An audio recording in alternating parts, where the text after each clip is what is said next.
Hi, I'm Moira Stilwell. I live in Vancouver with my family and their families, and it's been my home for 30 years. I'm a doctor and I practice nuclear medicine based at St. Paul's Hospital. From 2009 to 2017, I was the provincial MLA for Vancouver-Langara, and I was in cabinet as BC's Minister of Advanced Education and Labour Market Development, and later as Minister of Social Assistance. During my time in provincial government, I oversaw investment into BC's knowledge economy, and I worked hard to improve critical supports for our most vulnerable citizens.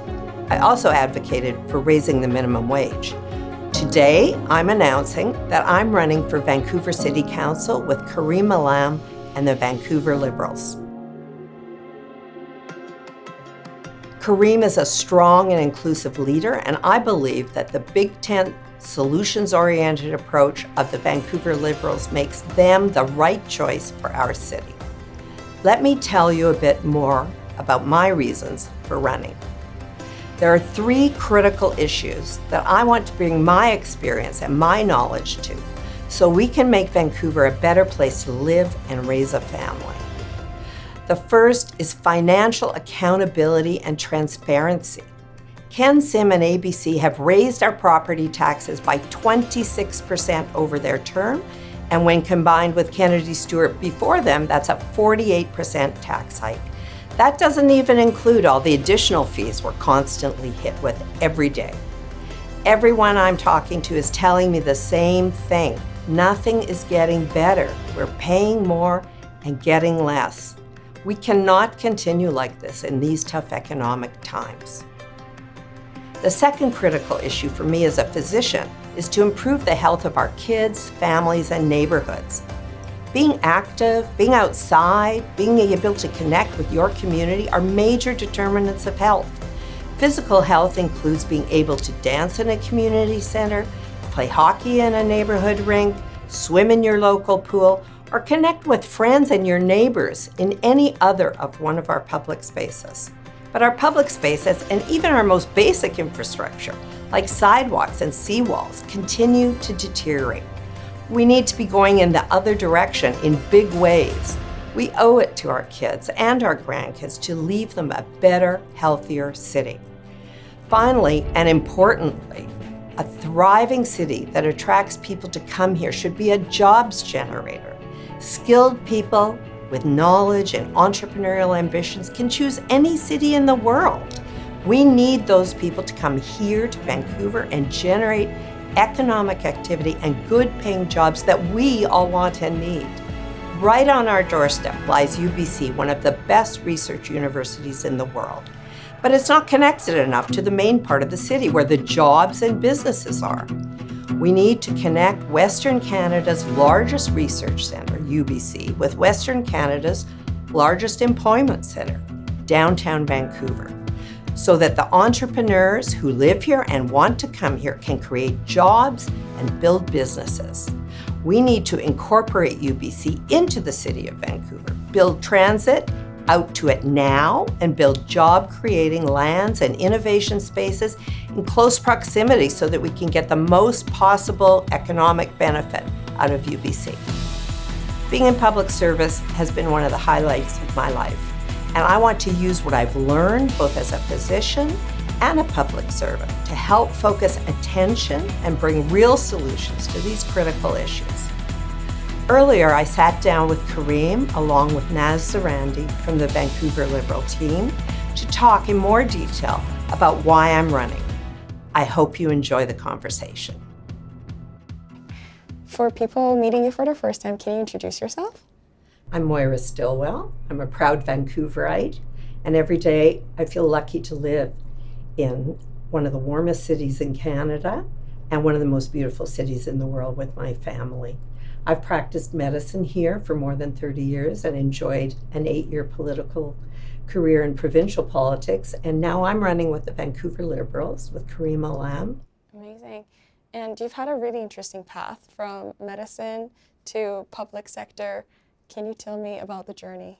I moved to Vancouver more than 30 years ago, and I was a radiologist at that time. I got a job doing mammography at BC Women's Hospital in the breast health program. That was a great opportunity to work in a women's hospital, which I'd never done, and really start to understand how women get treated and cared for differently. Then I became chair of the Canadian Breast Cancer Foundation BC Yukon chapter. So I was really fortunate to serve as the Minister of Advanced Education and also Labor Market Development. And I followed that as Minister of Social Assistance and Social Innovation. And now it's time for a new chapter.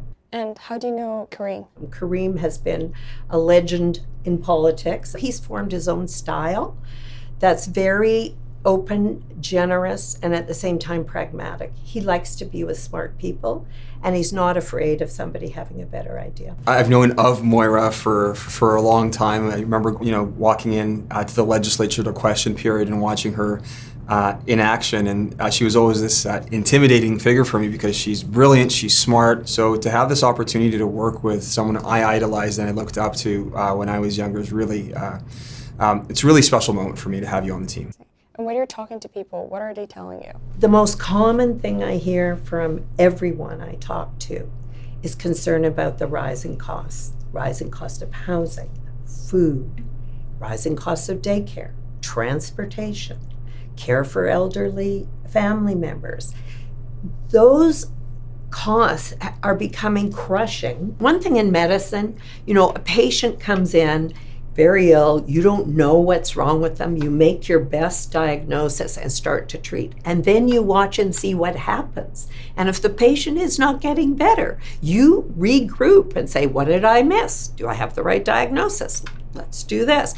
That cycle is often missing in politics. And that's why people do not understand why things aren't getting better. But all governments make mistakes. And so to stop them early and say, this isn't working, and we're not going to do it anymore, and we're going to try this. I think that's what people want to see. That's what we do in our own lives. This is a big tent, a very inclusive party with diverse viewpoints. How do you feel about that? If it wasn't, I would be worried. I would know we are missing big ideas and good ideas. What brings it together is a good leader. Somebody who can keep all of those ideas, many of them complicated in the air at once, and then bring it together. Good leaders encourage dissent and debate. Bad leaders demand conformity for control. As I said, when I launched my campaign in June of last year, that I will have people to the left of me, I'll have people to the right of me. We have people on the team that describe themselves as socialists. We have people on the team that describe themselves as conservatives. One of the neat things about municipal politics is not very much is ideological. Yes. We all agree, whether you're a socialist, whether you're a liberal, whether you're conservative, that libraries are a good thing. We all agree that community services are a good thing. So the rules that might apply for coalition building federally and provincially are different municipally. At the end of the day, we're managing assets that we all deeply care and love. Seawalls, community centers, parks, schools, libraries, sewer and water, garbage, some policing, some fire, and that's it. So Vancouver is one of the most diverse cities in the world. People here come from every corner of the globe. How do you think this shapes our city? It enriches my life, it enriches my children's life and view of the world, and makes us better citizens. I think that what's at stake and what's on offer is strengthened communities. So when events happen elsewhere around the world, from wars, crises, political tensions, they affect all of our communities here on this side of the world in Vancouver. How do you think this city can support all these different communities and minorities? We are living in turbulent times with war and killing in many, many areas of the world. And I think that, first of all, the first thing to do is to feel comfortable reaching out to people and finding out, do they have family? Where are their family and friends? How are they personally affected, and what are their worries?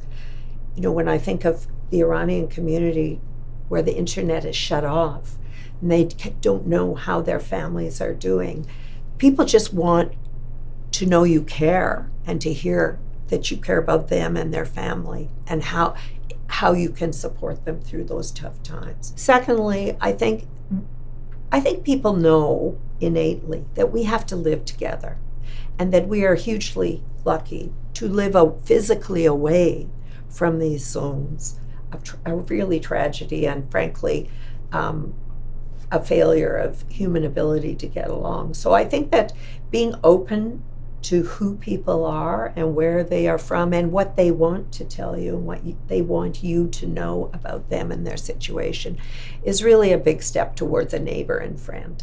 The conflict in Ukraine, Lebanon, Gaza, Sudan, Yemen, Iran, there are so many to list, and there are people from all those countries I just listed off that come from there that live here. And these are difficult times for people with family on whatever side of the conflict they come from. We all came here by choice or by force, and we live here and we occupy this space together. And we can either live in unity or we can live in division. We can either live by drumming up fear against the other or embrace one another. And we can make the decisions to leave the conflicts of back home over there or bring them here. And I want to build a new reality here in Vancouver where we're setting the example for the rest of everywhere else of people being able to live together in peace.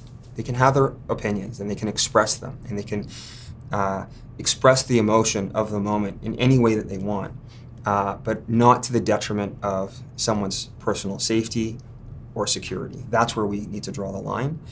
But these are challenging times and difficult times, but we can get through them. So you, Kareem, and I, we all come from different backgrounds, and yet here we are sitting around this table talking about the future of Vancouver. What message do you think that sends? Every day when I get up, I think about how lucky I am to live in Vancouver and in Canada. And part of that is the fact that we're three sitting here, and you enrich my life by talking about whatever we talk about because you bring your perspective and experience. I'm hearing about your family. You're hearing about my family, how I grew up, where I come from. These are things that enrich the human experience of interaction and connection. And that's why I love cities. That's why I want stronger neighborhoods, stronger communities where everyone can really feel that they are seen and valued. There's a long history that my family's lived through coming from Egypt. My father fought in 2 wars against Israel. You've been a very passionate advocate for Israel.